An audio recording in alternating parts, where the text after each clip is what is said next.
After taking a few days rest from a spectacularly dire St. Paddy's Day, I realised that I was kind of obliged to make a new video entry to try to keep up my already damaged reputation. So I decided in this video I wanted to introduce you, the viewer, to some of Ireland's subculture, to help you outsiders to understand it more. Think of it as a socially distanced learning experience. To clarify, the following displays are not found on the surface of Ireland's plastic paddy persona. You really have to dig beneath the surface and travel a bit back in time to find content like this. So let me do the digging for you, while you just sit back, relax, and wonder what the hell is going on. Sadly, this video is now technically illegal to show in Scotland, so they will have to be excluded from watching. Many Irish are mystified and fascinated as to how failed politicians continue to get re-elected. Welcome back to the front line. It's fair to say the anger in the audience is palpable. So let's hear some questions. Yes, a man with a furrowed brow. It's not angry we are. We're fucking livid. We've no jobs, we've no incomes, we've no assets. To be incompetent and stay in power, the Irish politician must constantly endure public outrage. After the tirade, the politician gives out facts and figures because he knows the Irish mind only understands stories and will lose track after the first sentence. What are you going to do?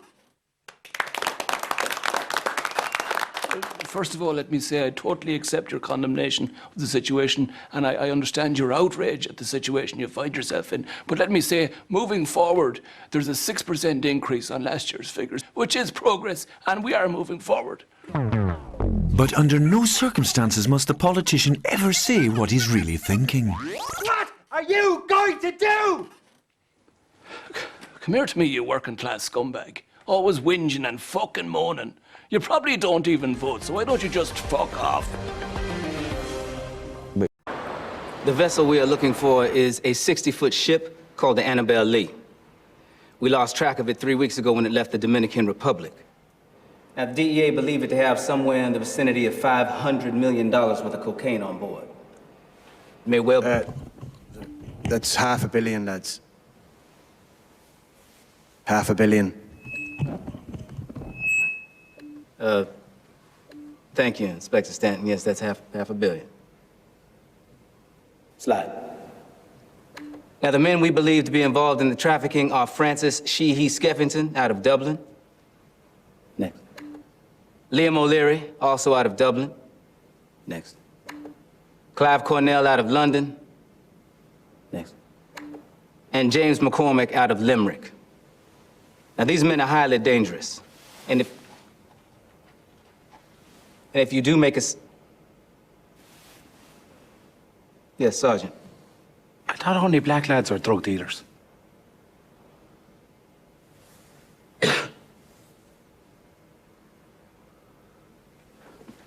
I'm sorry, what? I thought only black lads were drug dealers and Mexicans. What did I call them? To have a word for them. Yeah, there's a word for you too, sir, but I'm not gonna go into that right now. Anyway, as I was saying, these men are highly dangerous. And if mules, drug mules. That's enough for your guff now, Boyle. Apologise to the man. Huh? Apologise for what?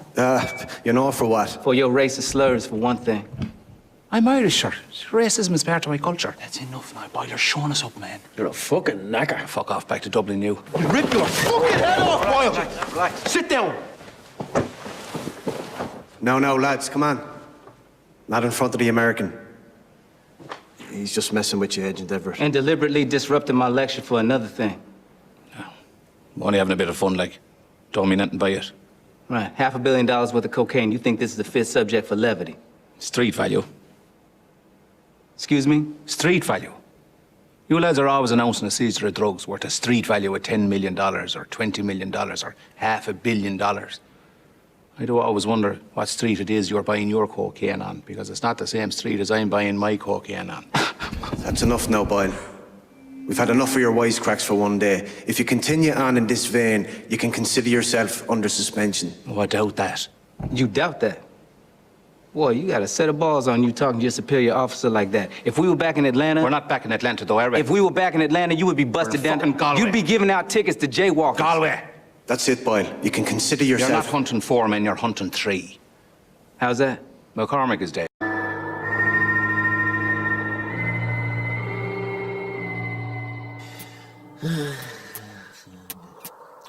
Oh, did I tell you I signed up for a night class? Oh, a night class, huh? Would it be how to be a bigger feckin' Egypt than you already are course? No.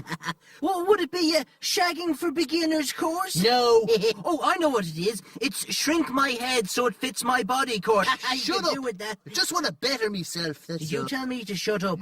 Yeah, well, yeah, better yourself, huh? Well, learning's for losers. Listen to this night course, boy.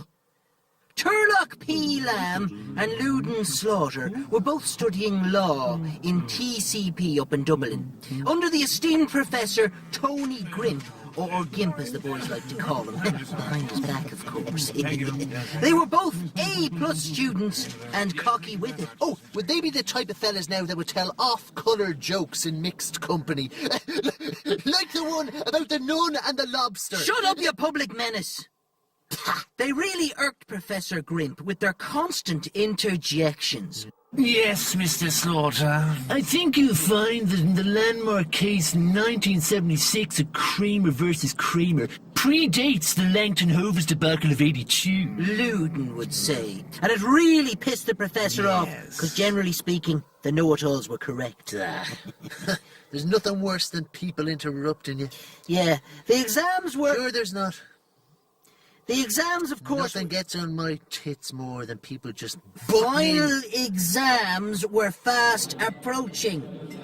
And whilst everyone else was studying, the cocky know-it-all duo were on an all-weekend piss-up in Galway. Oh, feckin' students! If they're not getting pissed up, they're getting knocked up. Yeah, well, will you shut up? I'm trying to tell me tale. On Sunday, Turlock heard there was a big house party on that night. Yeah, but we got our final exams in the morning, we better be getting back. Look, this party's not to be missed. I'll ring the Gimp and make some excuse. Right. And that night they partied like it was 1999. So there was a cover charge. The next morning, Turlock dialed Dublin.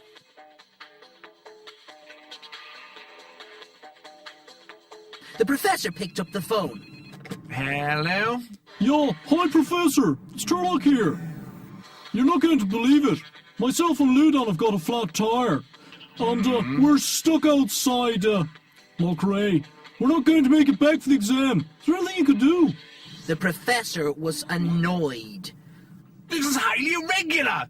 Everyone else will be here for the exam. He said.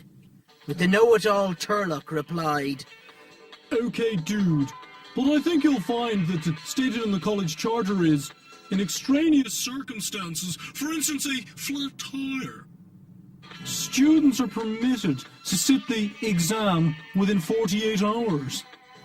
The little bastard was right as usual. You do have a standby exam, don't you, Tony? Professor. The professor told them to report to him at 9 the next morning. The cheeky buggers, huh? They knew their rights, though. Professor Tony Grimp met the two boys the next morning. He placed them in 2 separate rooms to take the exam. The boys thought the first page of multiple-choice questions, worth a minor 10% of the overall grade, were a piece of piss. Each of the boys grew progressively confident as they took the test. They were going to pass their finals top marks, and they had a wicked extra night partying to boot, courtesy of the Gimp. That was until they turned to page 2, to find only one question on the page, worth 90% of the exam. It read, which tire? Bollocks. Feck!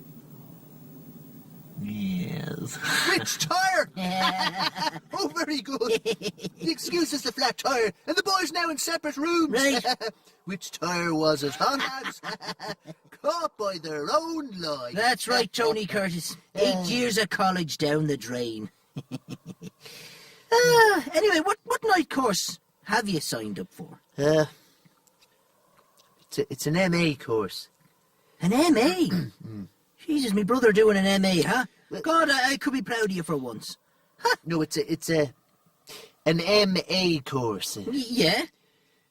Masturbators Anonymous. Oh. Right, well, at least you're getting some help at last. Yeah. Oh, I have a tip for you. If you pardon the pun, a tip. Don't shake hands with anyone in the course. Huh? No. Oh! Right, yeah. Course doesn't start till tomorrow. No, doesn't. Was thinking, might have one last binge, if you know what I mean. Right. Did you get any of your specialist videos in, huh? Huh? The specialist Ah, videos. you're devil. Go on. All right, so let's see Well, what what have we you got got. down there, huh? Well, now, the first one here, let's see, this is, I don't know if you've seen it.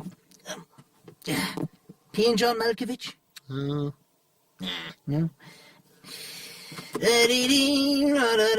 Oh, there's one here from the Colon Brothers. Oh, Bugger, where arse thou? I've seen it. Oh, hold on then. Let's see. Oh, new one came in. This came in the great. post this morning. What's that? It's called Crouching Homo, Hidden Hamster. Oh, sounds intriguing.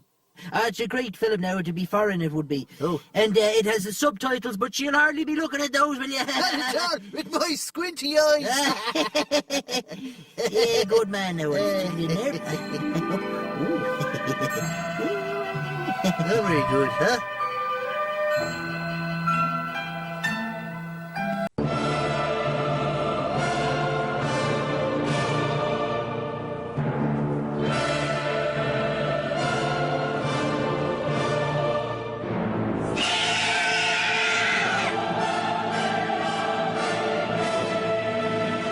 I'd like to introduce you to some of my friends.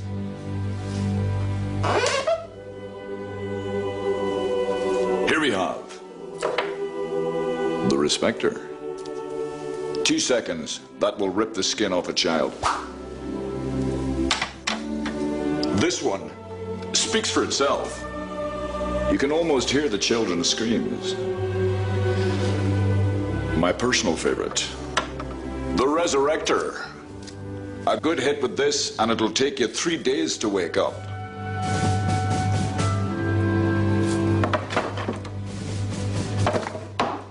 A fucking drill. I hope you enjoyed this selection of what Ireland had to offer in a possibly long forgotten past.